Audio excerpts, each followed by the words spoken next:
कोई धर्म के खिलाफ आचरण करता है, क्योंकि ऐसे तमाम कालनेमी होंगे जो धर्म की आड़ में सनातन धर्म को कमजोर करने की साजिश रच रहे होंगे। हमें उनसे सावधान होना होगा, उनसे सतर्क रहना होगा।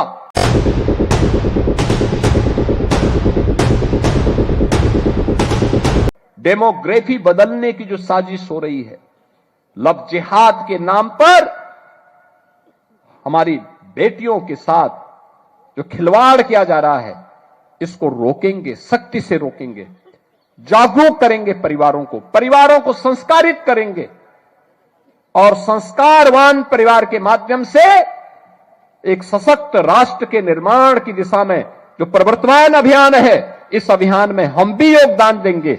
यह हमारे योगियों को, पूज्य संतों को और समाज के जागरूक नागरिकों को इस दिशा में आगे बढ़ना होगा। और इसकी शुरुआत होती है नशा के खिलाफ अभियान से।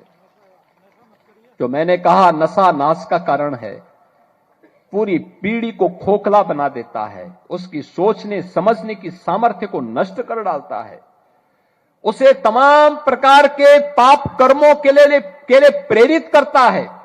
हमें इससे बचने की आवश्यकता है, उसके खिलाफ एक अभियान को चलाने की आवश्यकता है।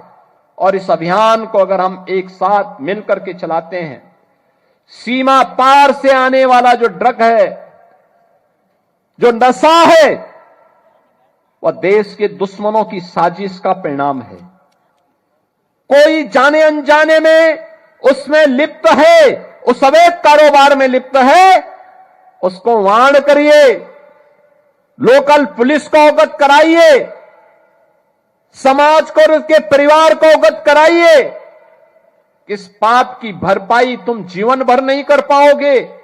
जो ये कृत्य कर रहे हो, इसके बारे में बताइए उनको, और नहीं मानता है तो समाज संगठित होकर के इसके विरोध में खड़े हो जाए। सामूहिक रूप से खड़े होना चाहिए। एक योगी के लिए, एक सन्यासी के लिए, एक संत के लिए धर्म और राष्ट्र से बढ़कर के कुछ नहीं हो सकता। यही उसके जीवन का ध्येय होना चाहिए। उसकी व्यक्तिगत प्रॉपर्टी कुछ नहीं होती, धर्म ही उसकी प्रॉपर्टी है, राष्ट्र ही उसका स्वाभिमान है।